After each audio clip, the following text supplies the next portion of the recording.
नमस्कार। निशुल्क ज्योतिष परामर्श केंद्र में आप सबका स्वागत है।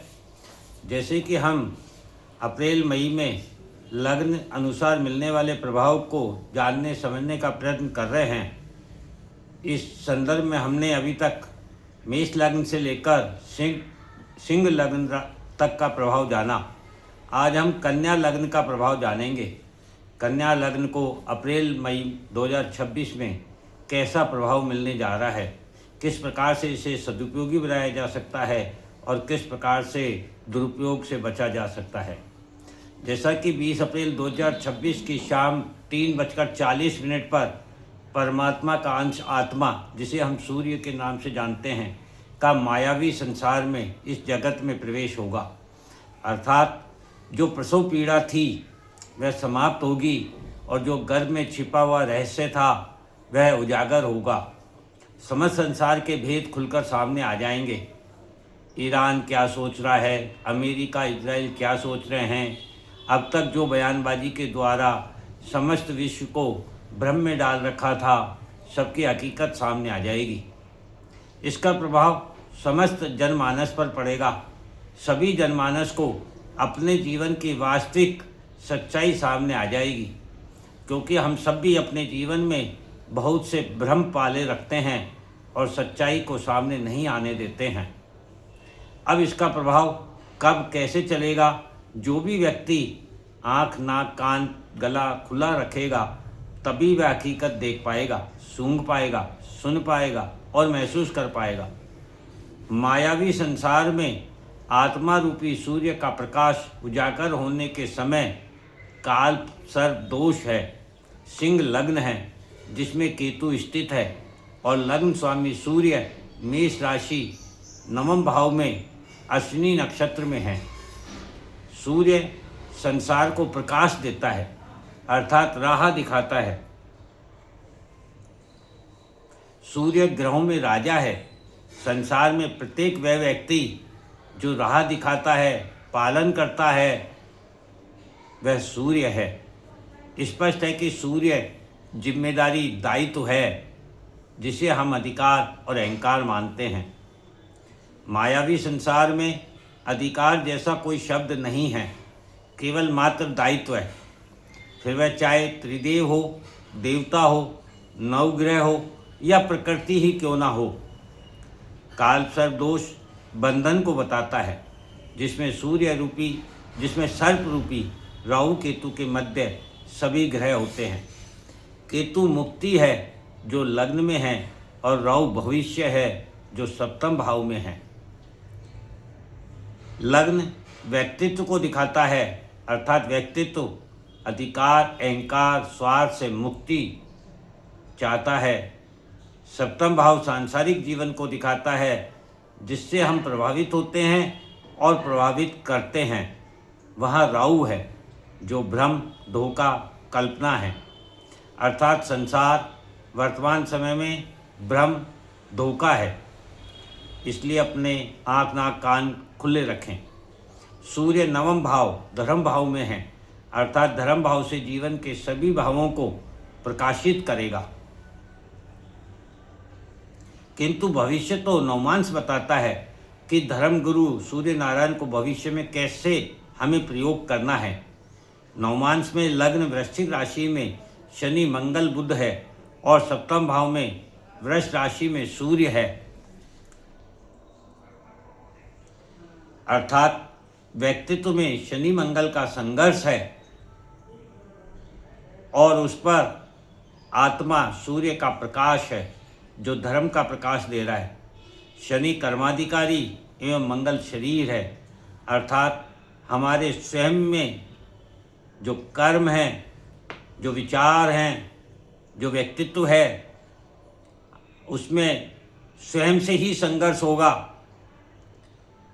इसलिए ऐसे समय में व्यक्ति को आत्मा की आवाज़ सुननी चाहिए, ना कि संसार की या मन की। आत्मा की आवाज़ सुनेंगे तो आपको सही मार्ग प्रशस्त होगा। कन्या लग्न वाले जातक परिपक्व, शांत, स्थिर एवं परिवर्तन के लिए सदा तैयार रहते हैं। प्रकृति की वृद्धि में सहायक होते हैं। परिवर्तन का दर्द सहने की शक्ति होती है, जो संसार रूपी अनंत सागर में स्वयं को डुबो देते हैं कन्या लग्न वाले। अर्थात दूसरे की सहायता करने में ये स्वयं का भी त्याग कर देते हैं। मानव जीवन में दो ही मार्ग प्राप्त हैं, या तो हम किसी के हो जाएं या किसी को अपना बना लेवें। दोनों ही स्थिति में जुड़ाव है, और जुड़ाव प्रेम प्यार में या भक्ति भाव में होता है। प्रेम प्यार के जुड़ाव हो या भक्ति विश्वास से जुड़ाव हो, दोनों परिस्थितियों में त्याग और समर्पण होता है, जो कन्या लग्न वालों को जन्मजात प्राप्त है। कन्या लग्न वालों के सूर्य अष्टम भाव से गोचर करेगा। अष्टम भाव स्थिरता, गहराई, साधना, नई खोज, छिपे हुए रहस्य, अचानक घटने वाली घटनाओं का है। एवं द्वादश भाव का स्वामी है सूर्य। द्वादश भाव त्याग, समर्पण, व्यय, गर्भ का है। गर्भ भी छिपा हुआ रहस्य है। अतः सूर्य त्याग समर्पण में स्थिरता, गहराई एवं साधना देगा, जो कन्या लग्न का वास्तविक स्वरूप है। किंतु कलयुग में मानव स्वार्थी है, अतः स्वार्थ का परित्याग करना होगा। अचानक से छिपे रहस्य ऋण, रोग, शत्रु के रूप में सामने आएंगे। सूर्य की सप्तम दृष्टि दूसरे भाव पर तुला राशि पर होगी। सूर्य की सप्तम दृष्टि दायित्वों, कर्तव्यों का निर्वाह करवाती है। द्वितीय भाव परिवार, संस्कार, भोजन, संग्रहण, संगठन, समूह का है। कन्या लग्न वालों को परिवार, धन एवं संस्कारों के प्रति दायित्वों एवं कर्तव्यों का निर्वाह करना होगा। गहराई एवं स्थिरता के साथ परिवार के संस्कार, जमा धन, पैतृक संपत्ति, संगठन एवं समूह के महत्व को समझना होगा, तभी इनका भाग्य उदय होगा। कार्य क्षेत्र में धर्म संस्कारों के साथ वाणी का उपयोग परोपकार के लिए करें, स्वार्थ के लिए नहीं। यही अभी समय बता रहा है। अपने लाभ, कर्मफल की इच्छा, सम्मान के प्रति शीतलता, शुद्धता एवं पवित्र विचार रखें। समाज, जीवन साथी, कार्यस्थान पर झगड़ा, दुर्घटना की संभावना है।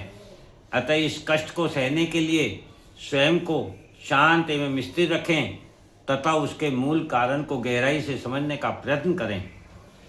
छोटे भाई बहन, पड़ोसियों से कम बोलें, ज़्यादा सुने। शांत स्थिरता के साथ अपने आचरण में, व्यवहार में गहराई रखें। सुख सुविधा, भोग विलासिता, माता, मित्र के प्रति लक्ष्य निर्धारित करके ही वाणी का प्रयोग करें, किंतु धर्म संस्कार की पालना निरंतर करें। वर्तमान समय में संसार बहुत कुछ सिखाकर जाएगा कन्या लग्न वालों को, इसलिए उग्र न हुए, सीखने का प्रयत्न करें। भविष्य का निर्माण होगा। ऋण, रोग, शत्रु में वृद्धि होगी।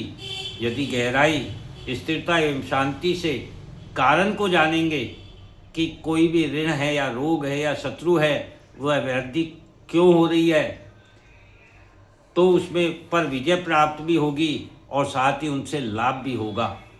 निष्कर्ष यही निकलता है कि यह समय मोह माया बंधन, स्वार्थ से मुक्त होकर सेवा, त्याग, समर्पण, परार्थ भाव से दायित्व एवं जिम्मेदारियों का निर्वाह करके प्रारब्ध से मुक्त होने का समय है। अतः जो भी वर्तमान समय में आप खोते हैं, उसे अपना प्रारब्ध माने और उसे जाने दे। जबरदस्ती किसी के पीछे ना जाए, किसी को ना रोकें। फिर वह चाहे धन हो, रिश्ता हो, नौकरी हो, व्यवसाय हो, कुछ भी हो, सम्मान हो, जाता है जाने दो। यही प्रारब्ध है, कटने दो। प्रारब्ध कटेगा तभी मुक्ति मिलेगी।